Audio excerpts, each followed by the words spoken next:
ever feel like you're walking on eggshells in a relationship, like you're always second guessing yourself? Yeah, definitely. We're taking a deep dive today into the world of narcissism. Okay. With this book, How to Successfully Manipulate the Narcissist and Survive the Relationship. Right. We're going to unpack two very different approaches to navigating these tricky relationships. Yeah, and it's important to, I think, acknowledge right off the bat that manipulation is a loaded term. Totally. We're not here to endorse it as some kind of a long-term solution. It's more like, think of this deep dive as a way to understand the power dynamics at play, you know? Okay, yeah. And kind of arm you with some potential responses. Right.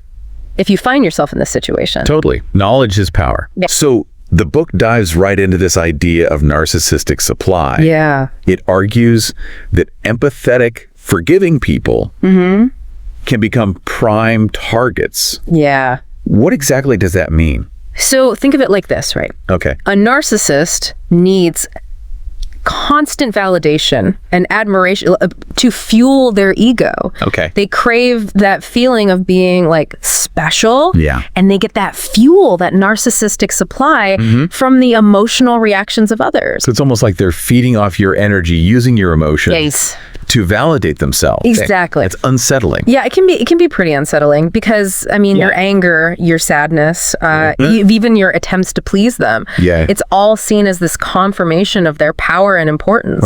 And that actually brings us to the first manipulation tactic, what the book calls starving the ego.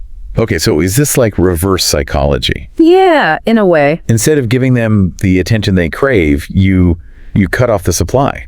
Precisely. And this strategy really hinges on understanding like the source of the narcissist's power, which is your reactions. Okay. So imagine like a plant that needs sunlight to grow, right? Okay. By becoming less reactive, not responding to their outbursts, not, constantly praising them, asserting your own needs. Right. You're withholding that sunlight. Wow, that's such a vivid analogy. It's a helpful one, I think, to really grasp what's going on. That dynamic. So you're saying you're disrupting the dynamic that they've come to expect. Exactly. The book suggests things like setting boundaries, saying no more often, and not engaging in their attempts to provoke a reaction.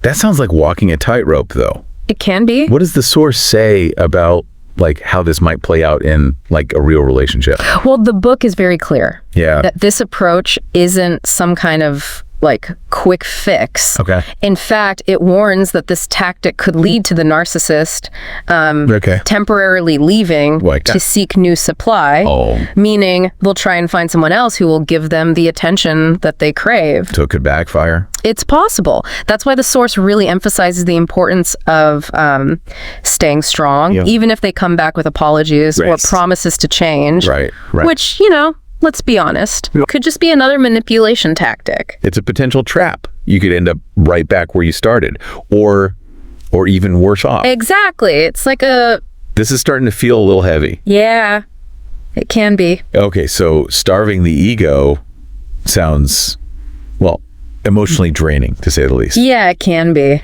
But then we get to the second approach. This one feels almost like what? Like playing with fire a little bit. Oh, yeah. You're talking about the high fall method? Right. Yeah. It's like you're flipping the script. Yeah. Instead of withholding attention, you're giving the narcissist exactly what they crave. It is. The admiration, the whole 9 yards. It's almost like calculated indulgence. You know what I mean? Oh, okay. It's almost like you're setting a stage. Yeah, you build them up, you make them feel even more secure in their own grandeur. So that when you eventually pull away, the fall from grace is that much harder. Exactly. Wow. The book suggests that this kind of dissonance, going from feeling totally adored to being completely cut off, can be especially jarring for a narcissist. Wow.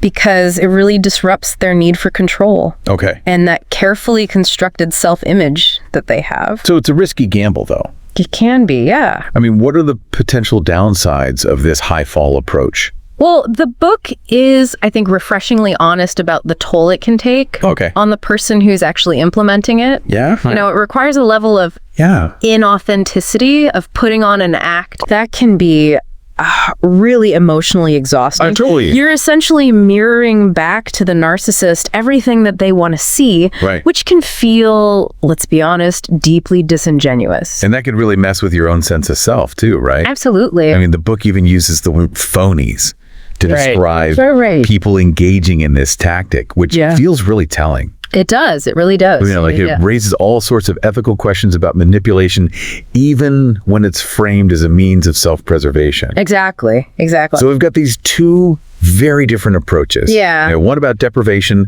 the other about almost over-the-top positive reinforcement. Right.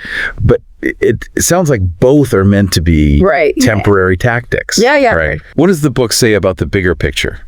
You know, the long game in dealing with a narcissist. So we've talked about these two different ways to deal with a narcissist. Right. But it seems like, are these long-term solutions, or is this more about, you know...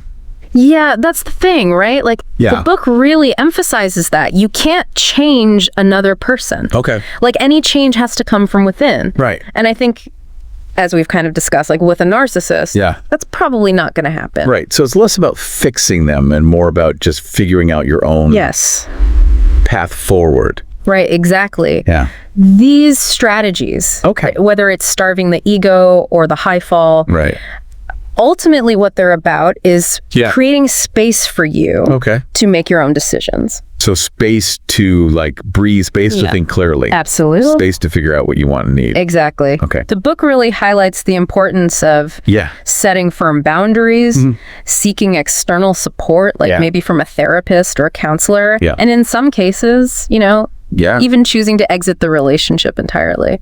Wow. So it really is about, I mean, it goes back to the title of the book, right? How to successfully manipulate a narcissist and survive the relationship. Yeah. This really is about survival. It is. It is. Wow. And survival looks different for everyone. Okay. And I think, you know, this deep dive was really about understanding these complex dynamics and giving you some potential tools to navigate them. Right. And these tactics are just that they're tools. Exactly. It's up to each individual to decide if and how they want to use them. And it's crucial to remember you don't have to go through this alone. Right. Seeking, like I said, professional guidance from a therapist can be so invaluable because they can offer you that personalized support and strategies that are tailored to your specific situation. Such an important reminder. Yeah. Well, there you have.